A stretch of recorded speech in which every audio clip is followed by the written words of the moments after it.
નમસ્કાર બીબીસી ગુજરાતીમાં તમારું સ્વાગત છે। હું છું દીપક। આજે આપણે આ વિડીયોની અંદર વાત કરીશું કે ગુજરાતના હવામાનમાં ફેરફારો થવાના છે તો કયા પ્રકારના ફેરફારો થશે, ક્યારથી થવાના છે, કેટલી તારીખ સુધી થવાના છે, ગરમીની સ્થિતિ શું રહેશે એની પણ આપણે વાત કરીશું, પવનની સ્થિતિ શું રહેશે એની પણ વાત કરીશું ને વરસાદની જે વાત થઈ રહી છે કે ગુજરાતમાં વરસાદ આવશે તો ખરેખર એની સ્થિતિ શું થશે એની પણ આપણે વાત કરીશું। મોડલ કેવી રીતે દરરોજ બદલી રહ્યા છે, આગાહી કેવી રીતે બદલી રહી છે એની પણ આપણે આ વિડીયોની અંદર વાત કરીશું। તો જે લોકો અમારો વિડીયો જોઈ રહ્યા છે સૌથી પહેલાં તમને વિનંતી છે કે તમે યુટ્યુબને સબસ્ક્રાઇબ કરી દેજો, ફેસબુકને લાઇક કરી દેજો, કોમેન્ટ કરજો, વિડીયોને શેર કરી દેજો, અમારી વોટ્સઅપ ચેનલ છે એને જોઈન કરી લેજો। હવે આપણે શરૂઆત કરીએ કે ભાઈ આ જે છે અત્યારે એક વેસ્ટર્ન ડિસ્ટર્બન્સ જે છે એ ઉત્તર ભારત ઉપર અહીંયા છે એટલે જમ્મુ કાશ્મીરની તરફના જે વિસ્તારો છે ત્યાં વધારે વરસાદ પડવાની શક્યતા દેખાઈ રહી છે। બીજું દક્ષિણ ભારતની તરફના વિસ્તારોમાં કેટલોક વરસાદ જે છે એ ત્યાં ચાલી રહ્યો છે। ગુજરાતમાં તમને જે છે એકાદ દિવસથી હવે કદાચ થોડા ઘણા વાદળો દેખાવાની શરૂઆત થશે કેટલાક વિસ્તારોની અંદર, પરંતુ એનાથી આવનારા એક બે દિવસમાં આપણે ત્યાં વરસાદની કોઈ શક્યતા અત્યારે દેખાતી નથી। હવે વરસાદની જે આપણે વાત કરવાના હતા કે ભાઈ હવામાન જે પલટાવાનું છે બરાબર, એ હવામાન પલટાવાની સ્થિતિ શું છે તો એની આપણે થોડીક વાત કરી લઈએ।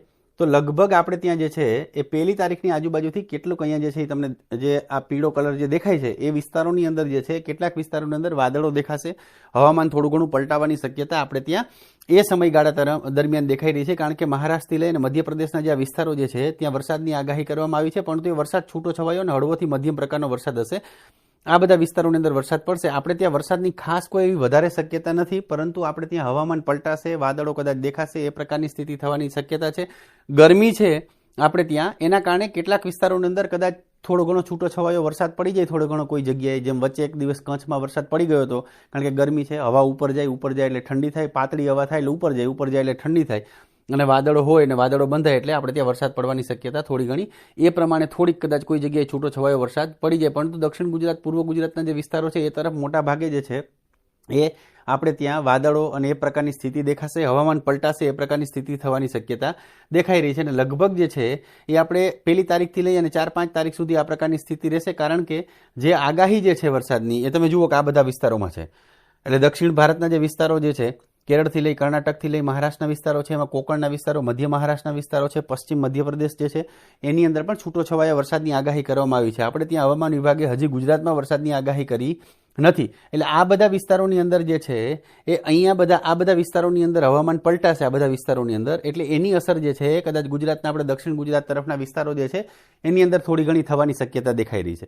એટલે ત્યાં આપણે હવામાન પલટાશે અને સૌરાષ્ટ્રના કેટલાક વિસ્તારો છે, ઉત્તર ગુજરાતના કેટલાક વિસ્તારો છે એની અંદર પણ આપણે ત્યાં શું છે તો કે વાદળો દેખાય એવી શક્યતા દેખાઈ રહી છે। કેટલાક વિસ્તારોમાં આપણે ત્યાં જે છે એ વાદળો દેખાય એવી શક્યતા છે, કેટલાક વિસ્તારોમાં તમને જે છે એ હવામાન છે એ પલટાયેલું દેખાશે, એટલે એમાં ફેરફારો થશે, એ પ્રકારની સ્થિતિ દેખાઈ રહી છે। પણ એની સાથે સાથે આપણે ત્યાં જે છે એ ગરમીમાં વધારો થવાની શક્યતા દેખાઈ રહી છે। હવામાન વિભાગે જે કીધું છે એ મુજબ આવનારા 3 દિવસ સુધી જે છે એ આપણે ત્યાં અત્યારે જે સ્થિતિ છે એ પ્રકારે રહેશે, એટલે કે 36થી લઈ 37-38 ડિગ્રી સુધીનું તાપમાન રહેવાની શક્યતા દેખાઈ રહી છે। એટલે એના પછી જે છે એ ખાસ કરીને 1લી તારીખથી આપણે ત્યાં હવામાન એટલે ગરમી જે છે ગરમીમાં વધારો થશે। દક્ષિણ ગુજરાતની તરફના વિસ્તારોથી લઈ સૌરાષ્ટ્ર, મધ્ય ગુજરાતના જે વિસ્તારો છે, પૂર્વ ગુજરાતના વિસ્તારો, એની અંદર ગરમી વધશે। કેટલાક વિસ્તારોમાં પુષ્કળ ગરમી પડશે, કેટલાક વિસ્તારોમાં તાપમાન જે છે 40 ડિગ્રીથી ઉપર જે છે એ જવાની શક્યતા આપણે ત્યાં દેખાઈ રહી છે। અને ફરીથી જો આપણે 1લી તારીખે આ તરફ હવામાન પલટાશે, આ બધા વિસ્તારોની અંદર વરસાદ પડશે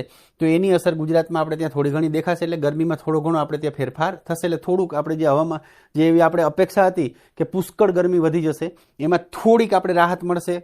ગરમી તો વધશે જ, ધીમે ધીમે વધવાની જ છે, એટલે એમાં કોઈ પેલો ઘટાડો થઈ જશે એવું નથી, પણ એની જે વધવાની જે સ્પીડ જે છે એમાં થોડોક ઘટાડો થશે। એટલે 5-6 તારીખની આજુબાજુથી જે છે પછી એ આપણે ગરમી વધારે વધશે ને કેટલાક વિસ્તારોમાં 40થી 42 ડિગ્રી સુધીનું તાપમાન જાય એવી શક્યતા દેખાઈ રહી છે। એટલે કે લગભગ 7-8 એપ્રિલ આવશે ત્યાં સુધીમાં આપણે ઉનાળાની આકરી ગરમી જે છે એનો અનુભવ થવાની શરૂઆત થઈ જશે। હવે આપણે જેમ દરરોજ તાપમાન જોઈએ છે એ મુજબ જો જોઈએ તો તમે જુઓ કે આપણે જે વાત કરી હતી કે ભાઈ 1થી 2 થી 3 ડિગ્રી જેટલો તાપમાનમાં ઘટાડો થશે, તો અમરેલીમાં 3 ડિગ્રી, અમદાવાદમાં 2 ડિગ્રી સેલ્સિયસ જે છે, એના પછી નલિયામાં 3 ડિગ્રી સેલ્સિયસ છે, સુરતમાં 3 ડિગ્રી સેલ્સિયસ, પોરબંદરમાં 3 ડિગ્રી સેલ્સિયસ જેટલો આ બધો તાપમાનમાં જે છે એ ઘટાડો નોંધાયો છે મોટાભાગના વિસ્તારોની અંદર, આપણે જે રીતે વાત કરી તે મુજબ। હવે 2-3 દિવસ આ જ પ્રકારની સ્થિતિ રહેશે અને એના પછી ફરીથી આપણે ત્યાં તાપમાન વધશે, એ પ્રકારની સ્થિતિ થશે। રાત્રિ દરમિયાનનું તાપમાન જે છે એમાં પણ 1-2 ડિગ્રી જેટલો ઘટાડો દેખાયો છે, પણ એમાં હવે બહુ ઘટાડો થશે નહીં। આ પ્રકારની સ્થિતિ જે છે એ આવનારા દિવસોની અંદર રહેવાની શક્યતા આપણે ત્યાં દેખાઈ રહી છે। વિડીયો તમને કેવો લાગ્યો ચોક્કસ જણાવજો, કોમેન્ટ કરજો, વિડીયોને શેર કરી દેજો।